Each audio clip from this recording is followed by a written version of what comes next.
that you might do on a current MS5 property, but you're meeting the needs that we're asking for from you is more affordable housing. And so if you don't do affordable housing, you don't get the density. You can still do a 5-story building, or 3, whatever your base zone is.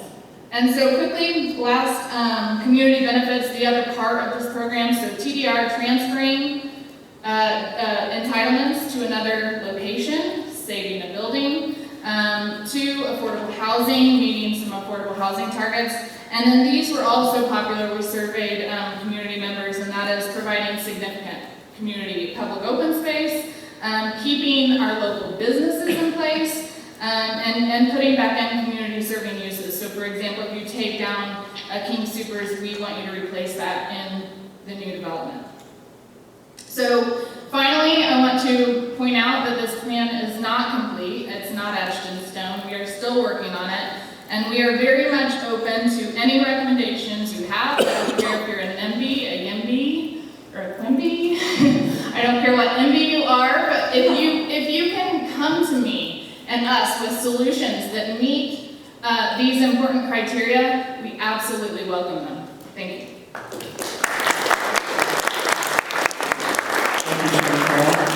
Next we'll hear from Matt Bossler and his Grand House plan. So as Cheney mentioned, the plan is not yet fixed, and there's many solutions that we can develop to address our housing crisis. Many of them are proposed within the East Central Area Plan and the East Area Plan, and others are not. There's time between now and the time of the passage of the East Central Area Plan for us to advocate for an even stronger means by which to address our need for affordable and attainable housing within the East Central area. Today I'm going to speak to a new building form called the Grand House Building Form.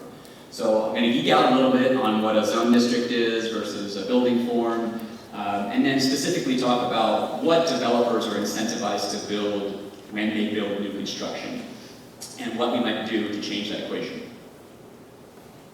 So, to start with, this is a breakdown of the average home size and the average space per person of a suburban home versus an urban home.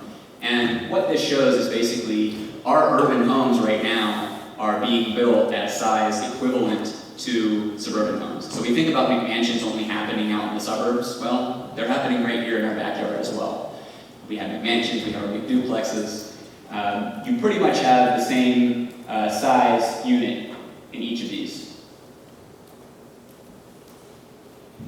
As we try to address the housing crisis and become more dense as a society and become more urban in our communities, there's a big jump that we could do, which is to go from our suburban housing type all the way to our urban kind of condo living, which is a pretty harsh reality or harsh shift for most people who have grown up in the suburbs.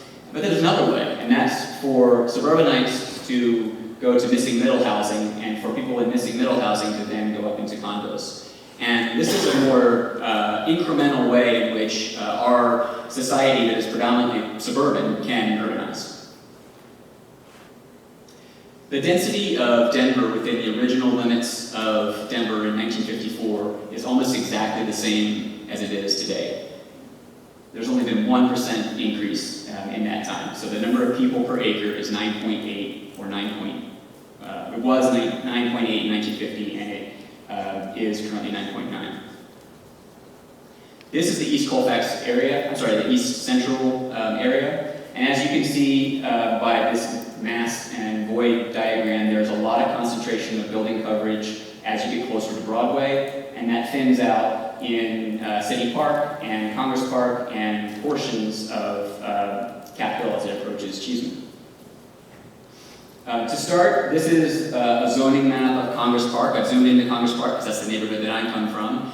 And it shows a really good spectrum of the types of zoning that we have, the zone district specifically.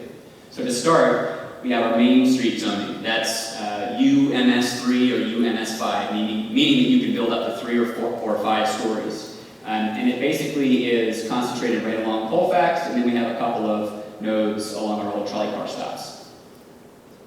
Within UMS3, what I think most 4 is for the shopfront building form, which basically requires, depending on whether it's a UMS 3 or 5, anywhere from 45 feet to 70 feet max, and requires a step back, essentially, of the 3rd story and then the 5th story from your adjacent single-family homes, row houses, and duplexes.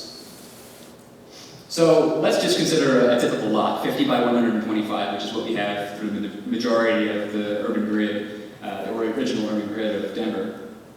This is the developable envelope of a shopfront building, where you have a 140-foot wide frontage and then a 125-foot deep lot. 45 feet of height allowable, and then your step back in the back. So this is a UMS 3 example. This is the type of a building that you could build and also park.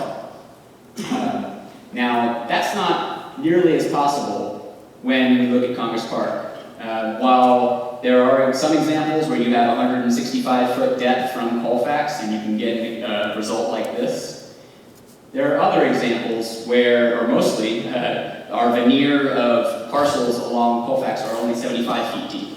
So to park a UMS 3 is really, really difficult. It's basically impossible. Now, let's look a little bit further into the neighborhood. The first 2 blocks are URH3A.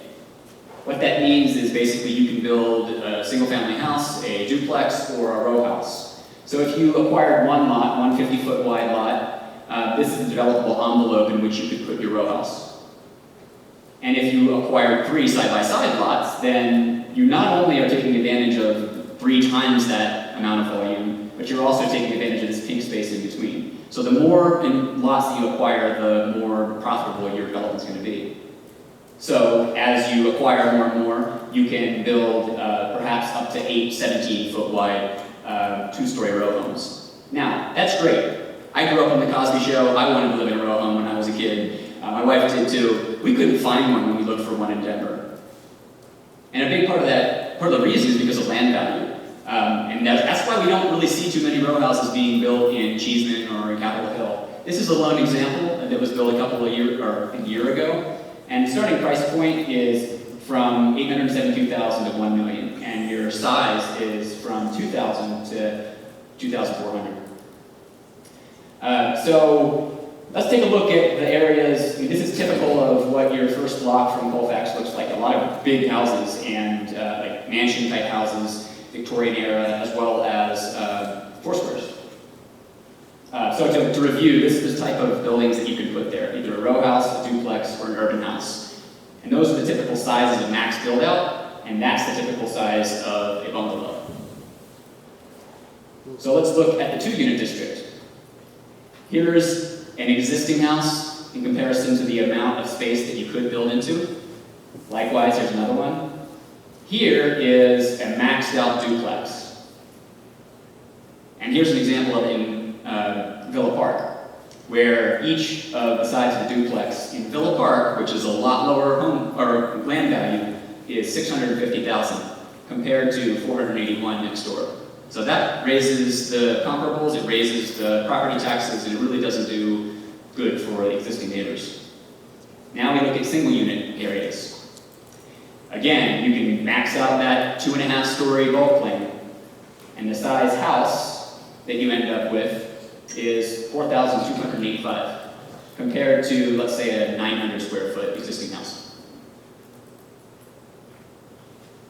So what does that cost? Maybe 1.6 to 2 million. And when our typical bungalow cost is 700,000 within Congress Park, then that once again is really putting the price point of our existing housing stock out of reach of the middle class.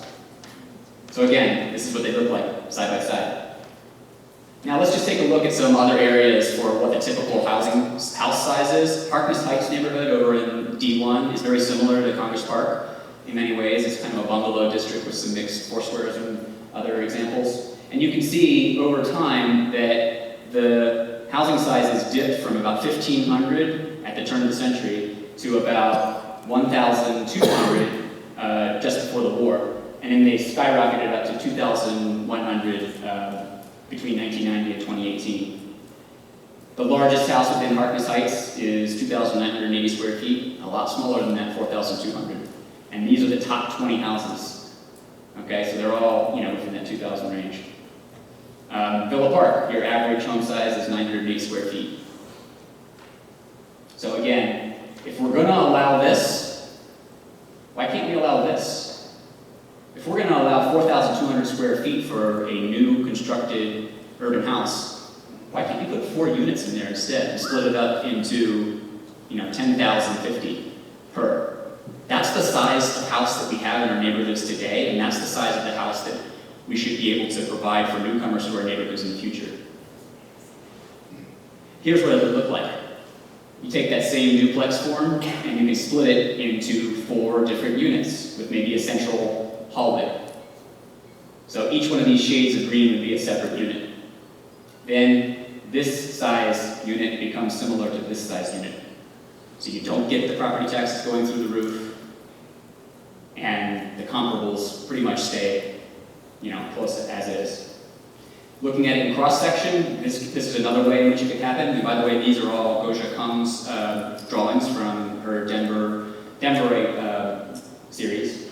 And you can potentially fit 1, 2, 3, 4 units within the main house, this grand house building form, or some in the ADUs in the back. And then as a last thought, we don't necessarily have to have this just be a purely market-driven solution. It's possible for there to be height incentives to allow for additional, maybe half-story or single-story, if an affordable or maybe 2 attainable price point units are included within the build. This is something that I've workshopped personally with Rafael Espinoza. This could happen in a fee or a condominiumized type of circumstance, which is shown here, or it could be a fee simple circumstance where you allow for developers to build in a fee simple way if they include an affordable or an attainable price point. So, think about it.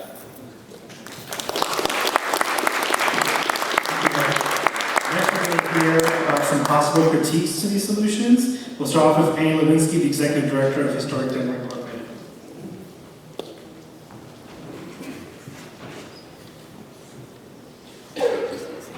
Hi everyone, and I told Matthew I'm not entirely comfortable being the critiquer, so didn't know entirely that was my charge until just the other day, but did want to talk a little bit about work that our organization does and some of our thinking around the ideas that are in the plans. Where's our clicker here?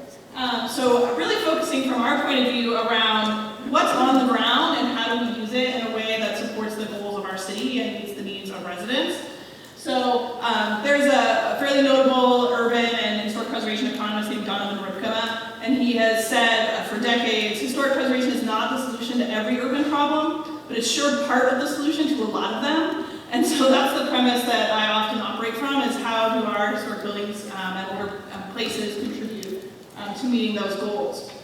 So just to start off, one of the projects that we run, and it's a partnership with the city of Denver, is called Discover Denver. And it's a citywide building survey. It's been in place about 5 years, going around trying to document and inventory what are all the buildings we have in this city. There are over 170,000 primary structures in the city, and right now we don't know a lot about most of those. And so trying to understand how old are they, what kind of building are they, what do they look like, do they have particular merit, are they part of a collection of buildings that may have particular merit. So you see here, this is the website, discoverdenver.co. We feature things that we find, and you can actually go on if you want and enter something that you know, because we are very much engaged in trying to understand what the community values about their neighborhoods as well. So we're really trying to catalog what is out there. We had recently just finished up in Congress Park, so a lot of the information I have tonight is Congress Park. But we've also surveyed City Park West in the last year, and we've just very recently moved over to the West Colfax neighborhood. So we are moving around the city and trying to work in tandem with the neighborhood planning initiative so that the data we uncover can help inform those decisions. So this gives you a sense of the date of construction of buildings in Congress Park. You see, obviously the building boom was from the turn of the century through the Great Depression is when we see the largest number of homes built. And these vary some for the areas of the East Central neighborhood planning initiative, but there's also a fair amount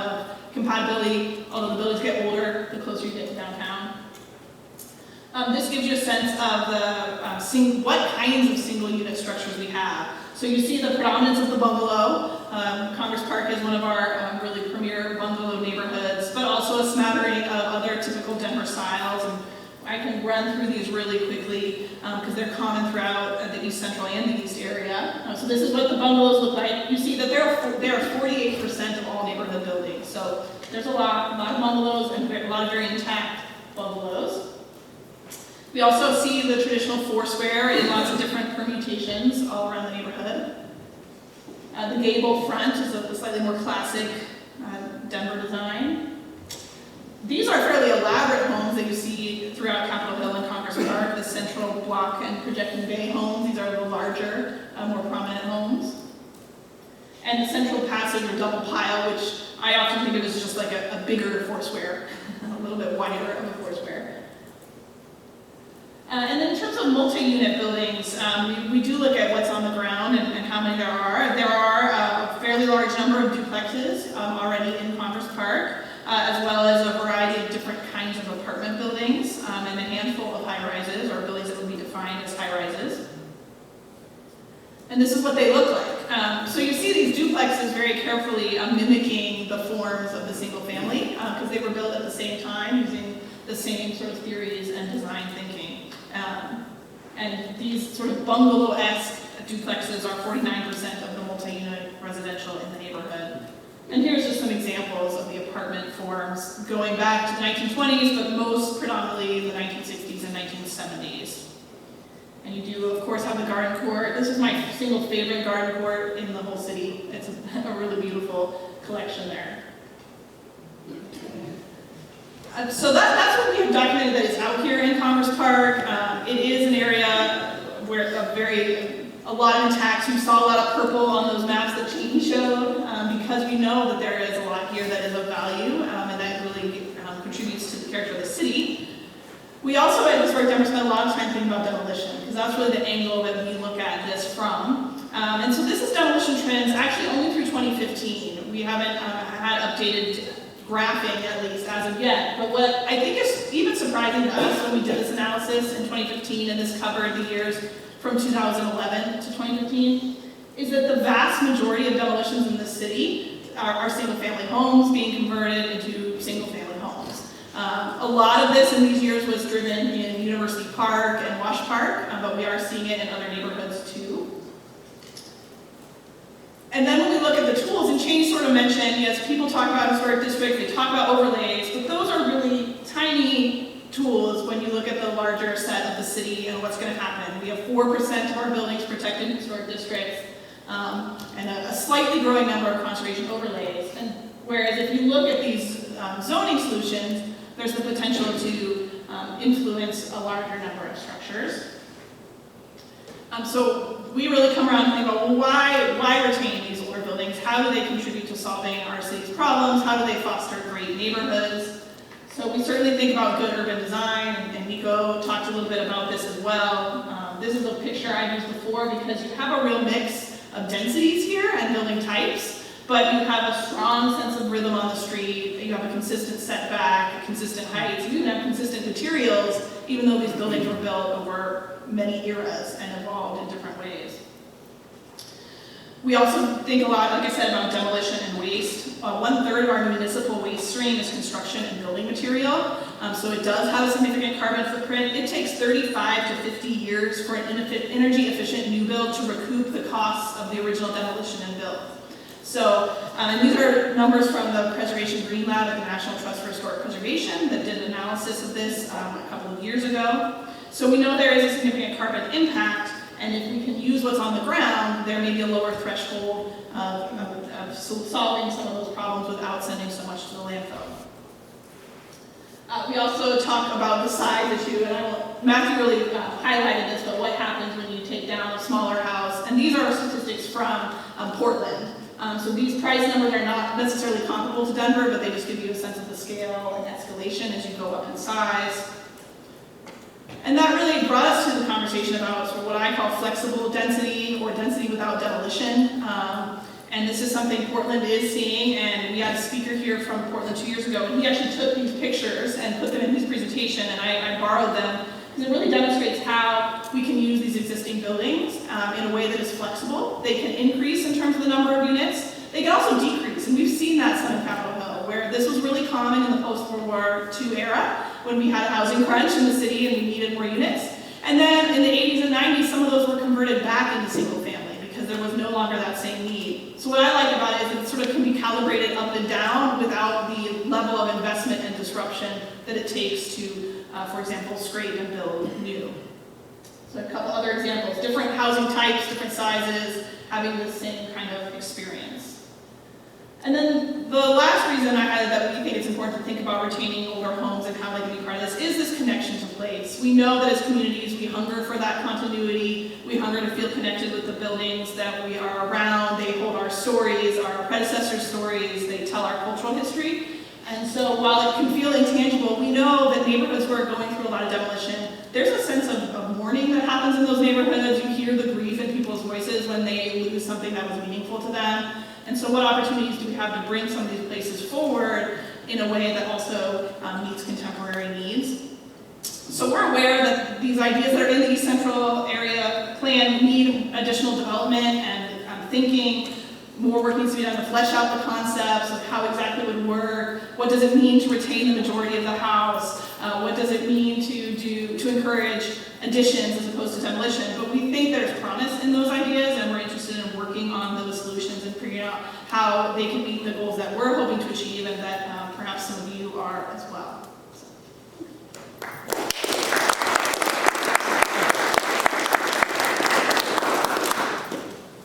Thank you for that, Annie. Just as your moderator, I want to be respectful of your time. We're probably going to extend this event to 15 minutes, so it'll go to 8 p.m. If folks have to leave, please feel free to do so. But next, we want to call Mark Marshall, Real Estate Director for the Urban Land Conservancy. Pretty bad cleanup here this evening. So just a show of hands, how many have read the East Central Area Plan? Not judgy, I ain't getting judgy or anything, but I just want to see because I'm just going through the recommendations. So if you see these, you'll probably be a little bored, okay? So just want to warn you in advance. I am Mark Marshall, I'm Director of Real Estate at Urban Land Conservancy. We are a nonprofit that uses land for community benefits. So we purchase land around transit corridors, primarily rail stations and high-frequency bus lines to allow us to preserve this land for long-term community benefits. These benefits include affordable housing, nonprofit and small business office space, schools and community buildings. And the way that we use this land and preserve it long-term is we have a 99-year ground lease that we use to ensure that whatever happens on this site in perpetuity, we have control over it and we will ensure that it remains a community benefit during that period of time.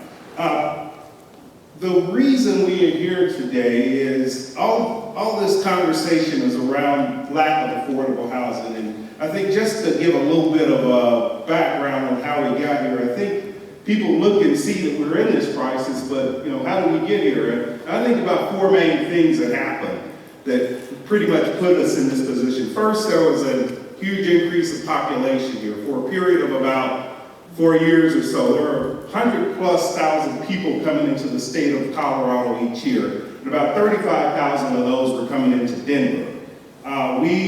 If you look at the numbers, we're probably about, Cheney mentioned about 7,000 short in the east area, but across the city, about 40,000 units short of affordable housing units. And that, just a definition of what it means to have housing that is affordable. That means you're paying less than 30% of your income toward housing costs.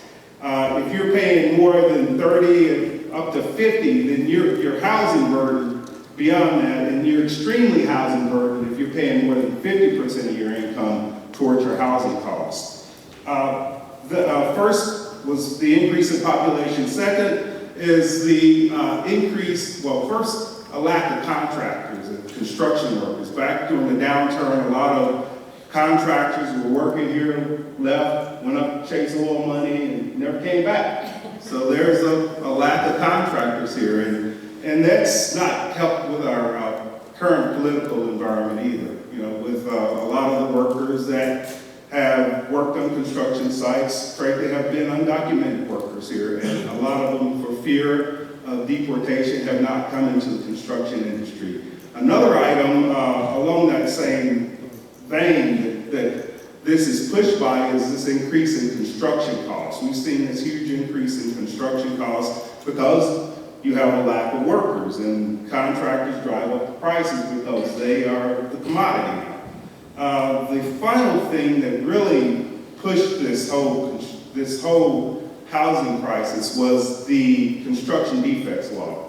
When that went into effect back in 2008, 2009, development of condos just stopped, it froze. Developers, builders, everybody was afraid to build because of this increase in construction costs, primarily the insurance and the monitoring costs. Estimated contractor or developers say range of about $15,000 to $25,000 per unit because of construction defects. Until this law was repealed about a year ago, that whole entry-level housing that people use, if you're young and upstarting, one of the first opportunities that you had to get into home ownership was to buy a condo.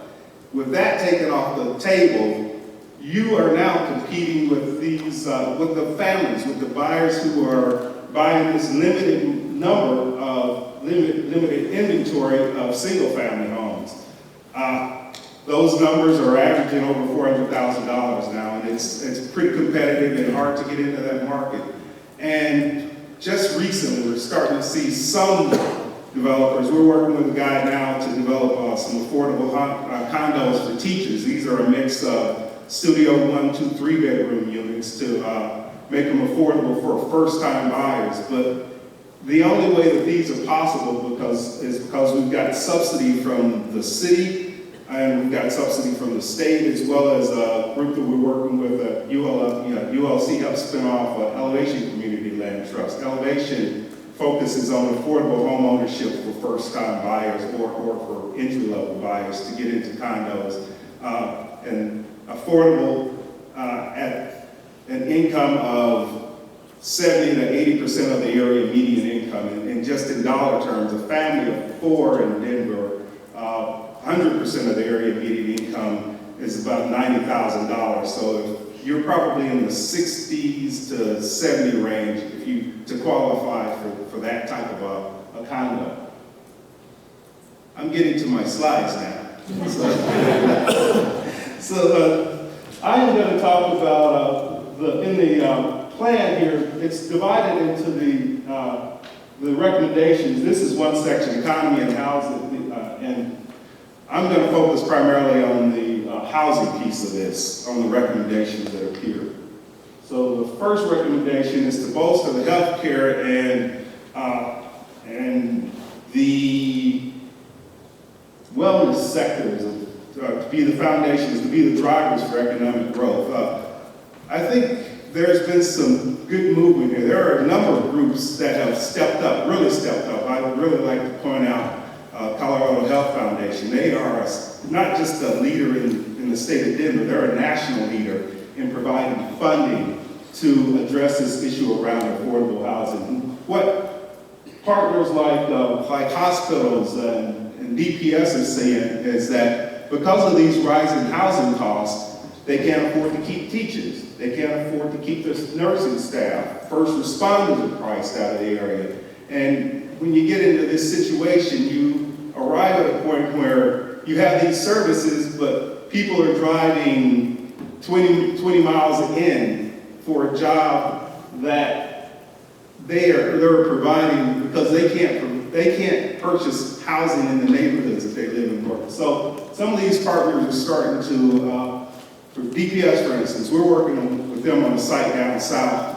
They are looking to convey this at a very reasonable price for us, and we're looking to develop housing for teachers specifically and the families that that the school serves.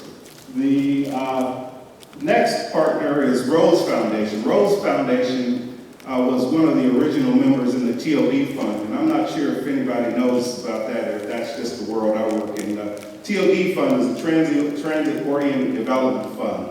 This is a $24 million fund, 12 for the city of Denver, 12 for the area surrounding Denver where trains reach. If you are developing affordable housing within a half-mile radius of these stations, I got a 2-minute, and I'm gonna slide too. This is just my second slide, Frank. Give me a couple extra minutes. Okay, I'll speed up. Okay. I got off on a tangent. Forgive me. Just the recommendations. One of the things too that you see is when people have stable housing, that's a huge predictor for health, successful health and educational outcomes. So these partners are really important in providing housing around their locations. Fitzsimmons, that's way out, that's in Aurora, and Schutz, they are developing a lot of housing, but none is specifically affordable housing. So I think there's some opportunities out there, and there are partners around here that we would like to get invested in as well in developing more affordable housing. Expand the diversity of affordable housing. So right now the city has increased their covenants for affordable housing from what was 20 years to 60 years now. So if you're developing affordable housing with funding from the city, expect that this will be affordable in long term. There are a lot of city programs out there available to take advantage of. There's been a huge spike in funding that has been available in the last year. There's policies that were passed at the state level that has increased funding for affordable housing across the state by, in 2022 and 23, the state will have, from right now, a budget of $25 million. They'll have a $100 million budget in 2023 and 2022 for a couple of years. It will settle back down to $70 million, but that's a huge amount of money that's available. The city of Denver, in the last couple of years, this was the first year, they've increased their funding for affordable housing through increased mill levy and impact fees up to $30 million over a 10-year period. So $30 million available for development. So what that does is create this question about capacity. This is a lot of funding, but we need to have the capacity to get this work done to complete these affordable housing units. The work that we do, supporting land trusts, we are Community Land Trust. There are two others, Elevation Community Land Trust, Colorado Community Land Trust, that develop and hold properties in perpetuity. These are tools that ensure that we purchase the land, we create the basis. We set the basis of land costs. So we take that cost out for the developer. If we've taken out the cost of land, that allows the buildings to be built more affordably.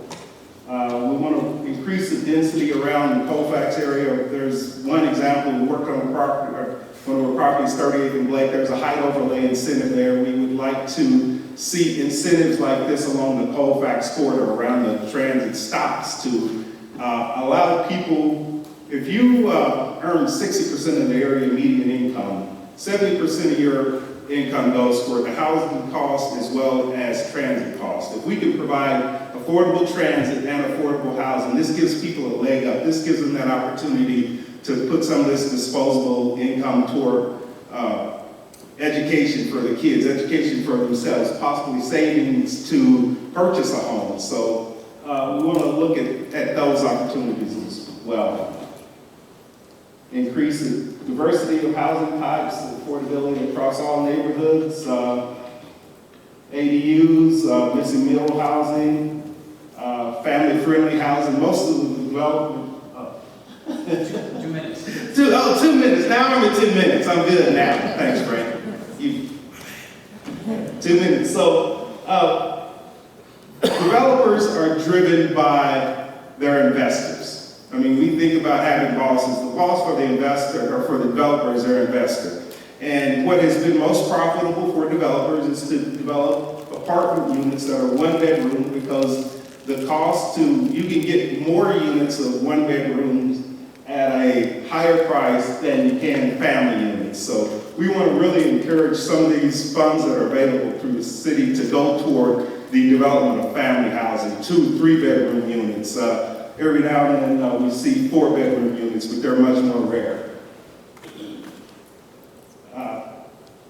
Increased access to supportive services. Part of the money that the city has, of that $30 million, is being directly toward the income group of 30% AMI and below, as well as the services that are needed to support them. And supportive housing, there's one specific spot that's being developed. This is one of the sites that the city owned down in Colfax, the former strip club, that is now being redeveloped by Mercy Housing into supportive housing that will also have childcare in it. And that is the end. My last word is just it's going to take all types of housing to address the situation we're in right now. I mean, we're going to need ADUs, we're going to need grand housing. I think that's one of the opportunities where there is the ability to build market affordable housing because of the lower density, more units in it. We start looking at types like mid-rise and high-rise construction buildings. We lose that opportunity to have market affordability because construction costs are too high, and without the subsidy that goes in, we miss the boat on those. So I think the grand houses are an excellent opportunity to look at affordability market rate. Thank you.